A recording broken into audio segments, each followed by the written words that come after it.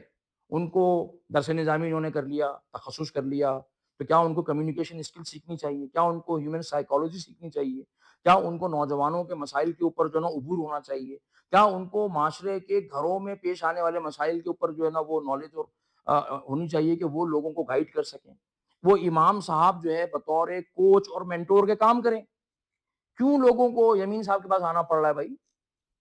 اگر ہم اپنے اماموں کو ڈیولپ کرتے تو اس پہ کام ہم کر رہے ہیں، کراچی میں ایک اکیڈمی ہم نے الحمدللہ بنائی ہے، جس میں ائمہ حضرات کی جو قرت ہے اس کی خوبصورتی کے اوپر بھی کام ہو رہا ہے، تاکہ لوگ اتنی خوبصورت قرت ہو مساجد میں ہمارے پاکستان کی کہ آواز سن کے لوگ کھینچے چلے آئیں۔ تو شیخ سعد نعمانی حفظہ اللہ ہمارے بڑے اچھے دوست ہیں، کلائنٹ ہیں، مدینہ منورہ میں سے ان کا تعلق ہے، پاکستان سے، لیکن مدینے کی ان کی ساری زندگی گزری،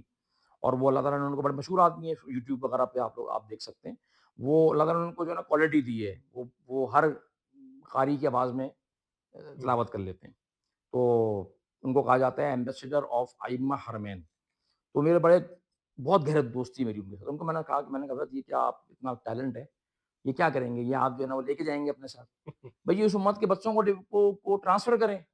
تو کراچی میں ہم نے اکیڈمی بنائی ہے، وہ آہستہ آہستہ کر کے ہم پورے پاکستان میں اس کی برانچز کو پھیلا رہے ہیں، اچھا، جہاں پہ بچوں پہ بھی کام کر رہے ہیں، جہاں پہ ائمہ پہ بھی کام کر رہے ہیں، تاکہ سوشل جو ہے نا مساجد کے ذریعے سے ہم وہ کام کر سکیں، ورنہ سر ہماری ٹریننگ میں تو نہیں ہو سکتا نا خالی کام۔ تو یہ میرا میسج ہے کہ بھائی اپنے آپ کو جو ہے نا وہ ڈیولپمنٹ کے پروسیس میں اور بھٹی میں ڈال دیں۔ ٹھیک ہے۔ جزاک اللہ یمین بھائی، آپ کا بہت بہت شکریہ، آپ نے ٹائم دیا، آپ نے اپنے خیالات کا اظہار کیا۔ انشاءاللہ یہ سلسلہ جاری رہے گا۔ آپ کا ہی بہت شکریہ جمیل بھائی، آپ نے مجھے کراچی سے پوڈ کاسٹ کے لیے ایبٹ آباد بلایا، اور جو ہے نا پوڈ کاسٹ ریکارڈ کی، اب میں کل واپس چلا جاؤں گا۔ جزاکم اللہ۔ جزاک اللہ۔